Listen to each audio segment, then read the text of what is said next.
Good morning and welcome to the next podcast of Andy Collier-talks cricket memorabilia. I think we're on 86, that's this one, or 87, one of the two. So we'll start as usual with things that turned up this week, which actually isn't a lot this week unfortunately, but we did have the Cricket Society news bulletin, whose president is John Barclay. Do a great job, the Cricket Society. And only, I think it's £21 I think for a single membership, so well worth it. All sorts of articles in there, bits and pieces. They have a cricket team, they play a few matches a season. There's all sorts of people put articles in there, some of them quite obscure I've got to say, but very interesting nonetheless. So that's the Cricket Society, £21 per year. Why don't you go and join, if you haven't already done so, of course. So anyway, the answer to last week's quiz, which was what were the colours of these? I had the Blazers as well, but I'll get that out this week. So there's the cap for Incogniti, which were formed in 1861. Second oldest club, Isingari being the oldest. So that's quite an interesting cap there, and cap and colours. And I think the Blazer was a chap called Mr. Surrey, without the E in it, so quite a nice bit of history there. Douglas Jardine was a member.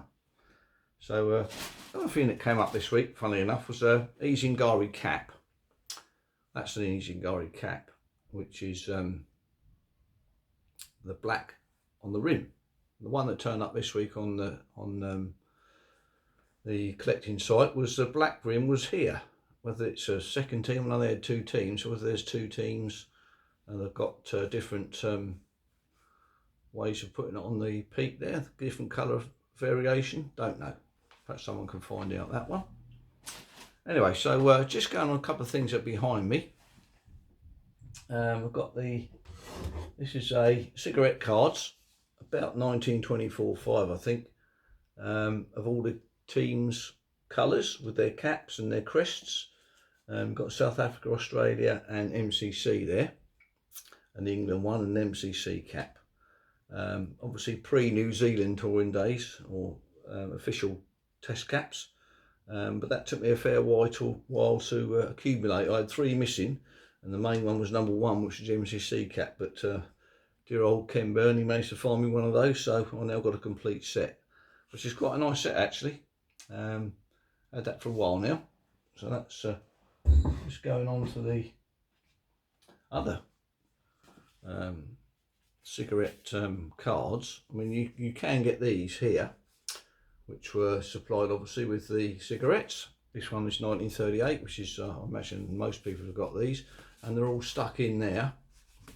But obviously the collectors don't like them stuck in. It's nice to have the cards all stuck in there, but collectors like them unstuck, as it were. There's plenty of information on there for these cards. Nice little display there. Players please, it's got on the back there. Probably wouldn't be saying that these days. And then there's a friend of mine got these from Australia for me, so there's some with missing sets there. So this is Bradman's 3 here. This is 1938, the one here. I haven't seen the 1948 one, funny enough, thinking about it now off the top of my head. But that's a 1938, obviously 1934 is this one, and this one's 1930, 34 and 30 and 38. So quite a nice little set there.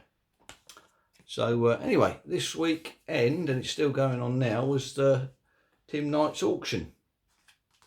This is a catalogue here, I've got a few flyers in here. I'm just going to go through some of the prices that were reached. Unfortunately, the reception was pretty poor, and it wasn't the greatest viewing actually for on Friday afternoon, I have to say.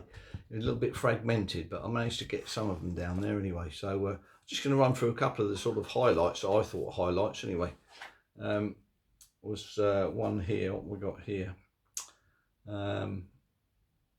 We've got Australian Tour 1930, an excellent complete set of 15 cigarette cards, which aren't cigarette cards, well they are cigarette cards, BDV cigarette cards, and I'm sure you've seen them, they've been around for quite a while. And that full set went for 2,400, which is quite a pleasing figure, really. So that was the first one on the highlighted list in this rather informative book from Tim Knight. And of course the Black Boy plates, they're very special. Black Boy plates, quite rare. Royal Dalton, they continued to hold a good price. A cup and saucer there, a black tankard actually went for 1200 quid, and the saucer, cup and saucer, they went for 650 or 750 and 650 alike, so that's quite a nice little set there.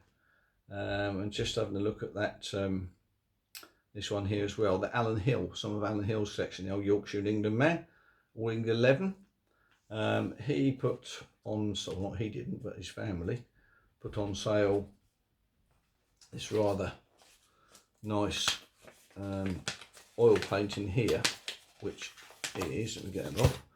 That one there, which is of the boys on the 1870, just check that, it's 1876 I think it was. Just check there, 1876, 1877, and that's an oil painting of the boys going across the Otira Gorge in South Island, New Zealand.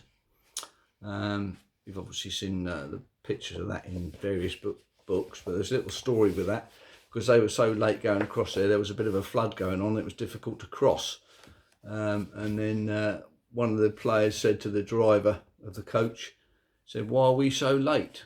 And the driver said, "Well, I haven't had to carry so many heavy fellows," which caused a bit of a stir in the back of the coach. Not quite sure who's the fattest of them all, but there's obviously a few big lads on there. So that's quite a nice painting, and that went for 2,000, what did that go for? I think 2,800 I think that went for. So a couple of other bits and pieces here. Cigarette cards, is why I mentioned it, they went quite well. A couple of those went for £1,000 each. What have we got here? Sorry, it might be a bit fragmented, I'm just turning the pages over here. Right, okay, we've got a lovely Cricket at White Conduit House, Islington, which was a engraving, and that fetched £4,000. No, beg your pardon, that was the 11 at 33 of Norfolk in 1 innings and 13 runs, July 17th, 1797. That went for £4,000. The one I said previously went for 340. So good prices fetched there. It's quite encouraging, some of the prices actually that are holding up. Cricket Boy by Eleanor Milner, that went for 2,300. The same the Alan Hill collection there. Well, that's Owen Rayett. So quite nice prices there. What's that one there? Oh, and the last Vanity Fair of Dillon, Edward Wentworth Dillon, the Kent one, which is the last one of the Vanity Fair prints, which is the rarest one. That went for £1,000, which is quite encouraging. What else have we got here? There's a £3,000 here. England v Australia 1880, the first test match scorecard. Early original official silk scorecard from the test match played at the Oval, 68th September 1880, and that went for £3,000. So if you're a scorecard man, that's quite a good price if you've got one of those. Pretty rare beastie, I would say. Couple of others here.